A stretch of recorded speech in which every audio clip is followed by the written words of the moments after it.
Do you find your mind races? Does it take you here, then there, all the while being never truly satisfied? Do you seek to contain what it seeks to impart by pacifying it?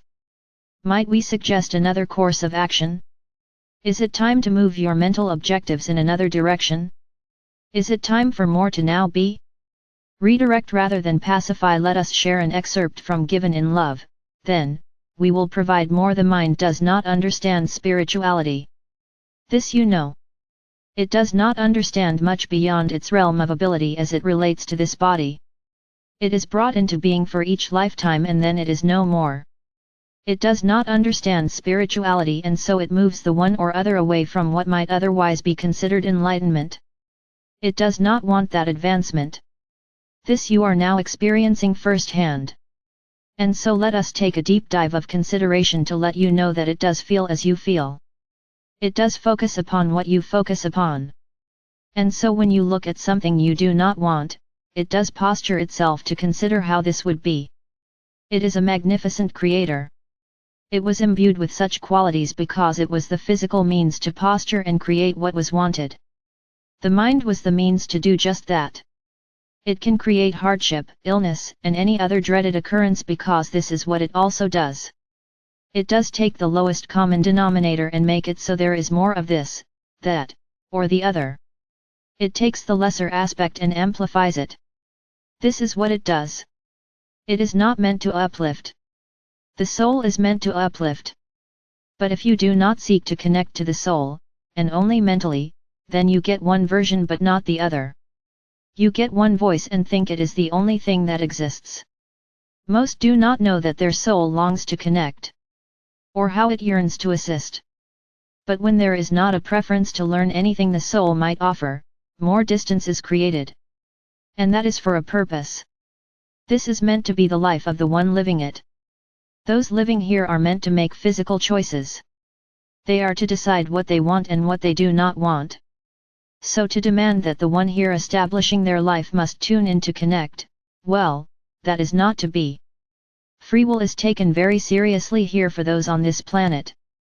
It is strictly abided by. There is no measure that we can say is so strongly adhered to.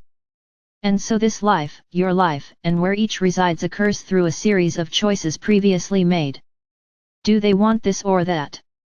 What will they choose? We will say we will not predict what one or the other might choose, for we have seen how this goes. We see how choices can be altered and changed in the blink of an eye. And so, choices will be as they are to be. And that is that. The mind structures much that one does strive to do within a day. Are they productive? Has the checklist been accomplished? Why hasn't more been done?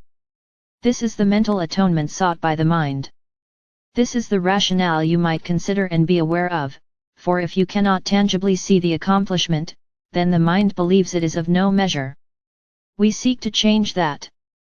The mind has been given free rein and does not want to give up the control it has maintained throughout the life. It seeks to continue in its domination, for why would the mind want to serve when it can lead and direct? The computer has taken over and is now running the show. Giving up power is hard to do. You are experiencing what the mind is willing to do to get its way. It seeks to regain the control it once knew. We have shared previously that the mind is not your friend. It is not to be taken lightly. Monitor what the mind suggests as even now it seeks to plot and strategize how it can regain that power.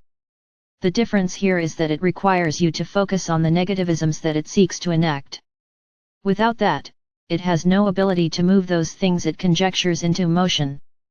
So when you tune in, when you refocus negative thoughts into better ones, when you give gratitude, it is confounded. It cannot move more into what it seeks to enact. You, and each reading these words, are critical to know how the mental plot can move forward or never be. It is up to you to maintain the mental monitoring that we have suggested in our writings and in our many discussions. This is why we suggest adhering to such recommendations. Not to pacify the mind but to redirect it. This is fundamental and key to a successful outcome and one that will lead to the best of tomorrows. Chapter 10, Given in Love. This is key and so, consider now that more is to be. Do you see that it is your focus? It is your posturing. It is what is sought.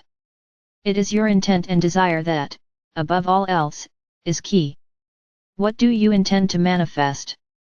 Your intention here is important. Do not lose sight that you are the true navigator of your vessel. The mind is simply a tool. Do not lose sight of this or know that this is so. Remain the conscious awareness of the thoughts you keep. Maintain your oversight and thus your control over all that is sought this day. Mental objectives are endless if you seek to move the mind off and away. If you seek for the mind to take a holiday, consider stilling and slowing its objectives. You see, it will endlessly suggest, recommend, implore more to be in a tangible, physical way. If you are looking to achieve spiritual objectives, the mind is unrelenting. It will move to reroute those spiritual ones. These sorts of objectives are not understood. They remain unknown and deemed unnecessary by the mind. We suggest that you still or slow the mind so that you might get about what you intend to manifest, minus the mind. The mind is relentless and does not take a break, for if it did, your body would not function as it does now. Take charge instead by moving it off and away so that you might discover more this day. Find our Advanced Energetics channel on YouTube. Discover our meditations as you still and slow the mind in this way.